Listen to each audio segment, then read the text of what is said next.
इस सीरीज में हम लोग देख रहे हैं कंप्लीट जीएस को। और जीएस में भी आपका पूरा हिस्ट्री, ज्योग्राफी, इकोनॉमिक्स, पॉलिटी और जनरल साइंस। तो अगर आप किसी भी गवर्नमेंट सर्विसेज का प्रिपरेशन कर रहे हैं, चाहे वो यूपीएससी हो, एसएससी हो, स्टेट पीसीएस हो, रेलवे हो या अदर कोई भी गवर्नमेंट सर्विस, तो उन सब में जीएस जो है वो सबसे ज़्यादा अहम रोल प्ले करेगा। इस पूरे सीरीज को हम लोग देखने वाले हैं वन लाइनर के फॉर्म में। करीब करीब 10,000 के करीब वन लाइनर होगा ये। तो आपका मैक्सिमम रिवाइज हो सकेगा कम से कम समय में। पूरे का पूरा जो ये प्लेलिस्ट है उसका जो लिंक है वो नीचे डिस्क्रिप्शन बॉक्स में भी दिया जा रहा है, ताकि आपको ढूंढने में ज़्यादा समय बर्बाद नहीं हो। आप वहाँ से जाकर के पूरे के पूरे इस प्लेलिस्ट को देख सकते हैं। तो अगर आप चैनल पर नए हैं तो इसको सब्सक्राइब कीजिए और प्रेस कीजिए बेल आइकन को, ताकि जो नोटिफिकेशन है आगे आने वाले वीडियोज़ का वो आपको सही समय पर मिलता रहे। स्टार्ट करते हैं हम लोग फिर।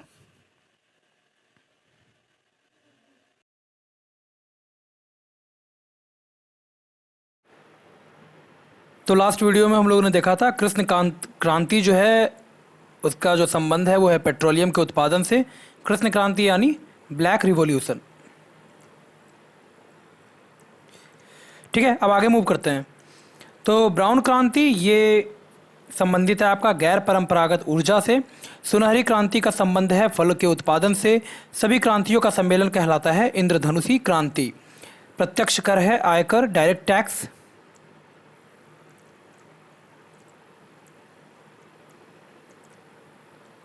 यह है आपका इनकम टैक्स। अब प्रत्यक्ष कर में आता है सीमा शुल्क या फिर बिक्री कर।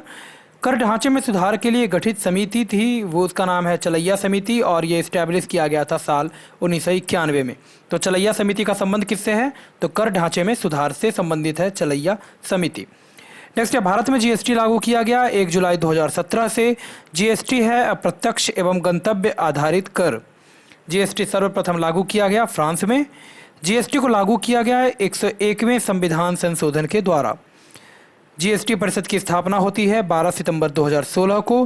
पहली बार सेवा कर का आरोपण हुआ 1994-95 में चलैया समिति की संस्तुति पर। रेखा समिति गठित की गई अप्रत्यक्ष कर सुधार के लिए।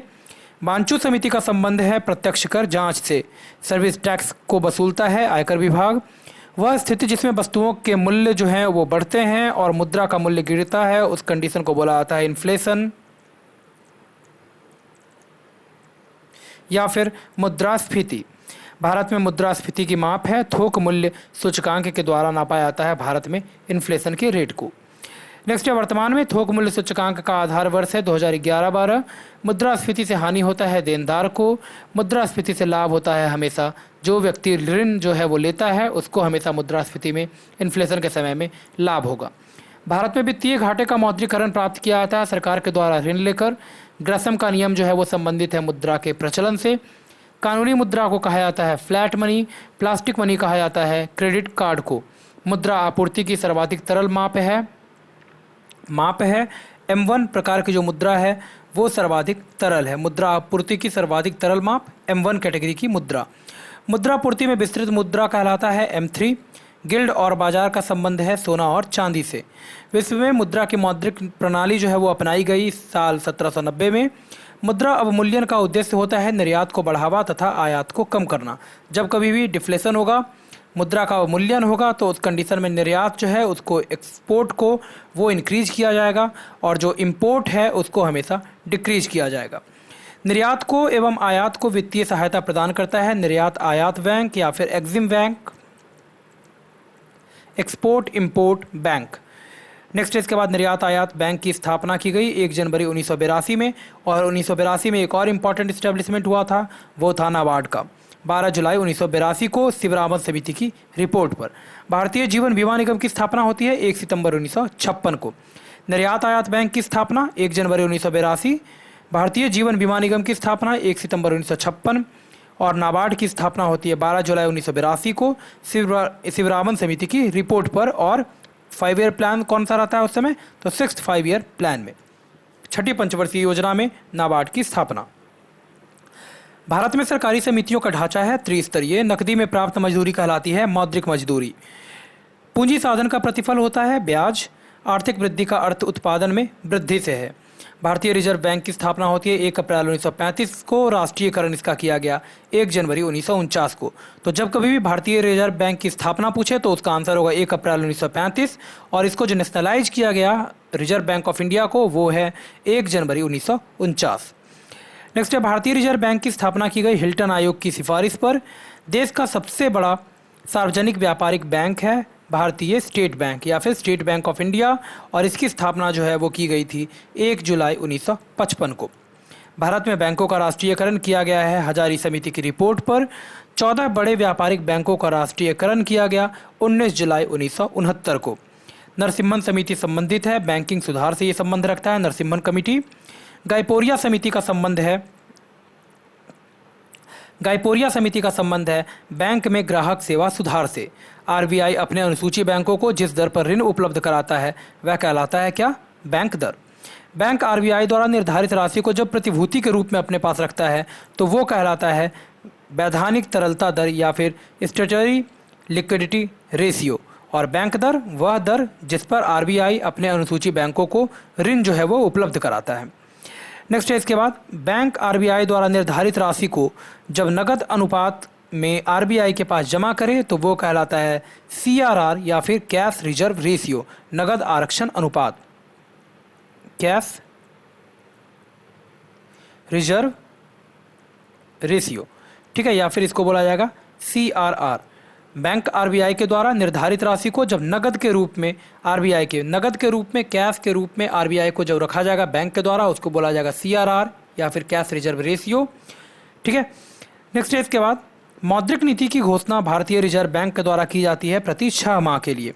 भारतीय औद्योगिक विकास बैंक या फिर आईडीबीआई, इसकी स्थापना की गई साल 1964 में। नेक्स्ट है इसके बाद, इंडियन इंडस्ट्रियल डेवलपमेंट बैंक या फिर आईडीबीआई,